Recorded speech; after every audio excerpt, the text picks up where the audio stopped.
গণপ্রজাতন্ত্রী বাংলাদেশ সরকারের ত্রয়োদশ জাতীয় সংসদ নির্বাচনে নিরঙ্কুশ সংখ্যাগরিষ্ঠতা পেয়ে বিজয় অর্জন করায় বিএনপির চেয়ারম্যান তারেক রহমানের নেতৃত্বে সরকার গঠন করতে জাতীয় সংসদ ভবনের দক্ষিণ প্লাজায় শপথ অনুষ্ঠানের আয়োজন করা হয়।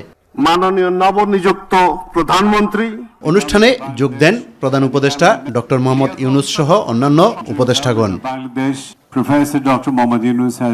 গণতান্ত্রিকভাবে নির্বাচিত হওয়ায় শপথ অনুষ্ঠানে যোগ দেন যুক্তরাষ্ট্র, চীন, ভারত, নেপাল ও ভুটান সহ বিভিন্ন দেশের আমন্ত্রিত অতিথিরা।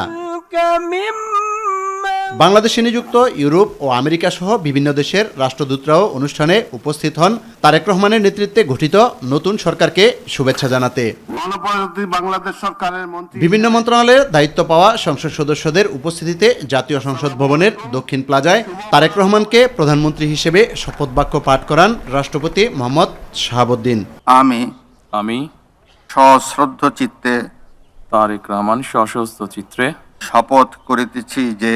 শপথ করিতেছি যে আমি আইন অনুযায়ী সরকারের প্রধানমন্ত্রী পদের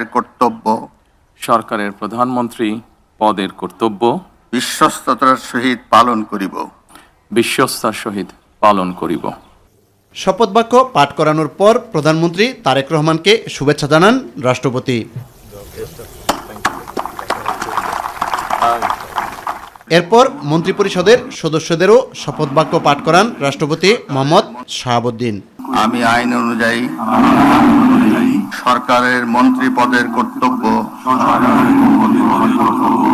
বিশ্বস্ততার সহিত পালন করিব। এর আগে বিএনপি ও জামাতে ইসলামের নেতৃত্বে নির্বাচনে অংশ নেওয়া বিভিন্ন রাজনৈতিক দল ও স্বতন্ত্রভাবে নির্বাচনে অংশ নিয়ে বিজয়ী হওয়া সংসদ সদস্যদের শপথ বাক্য পাঠ করান প্রধান নির্বাচন কমিশনার এএমএম নাসির উদ্দিন।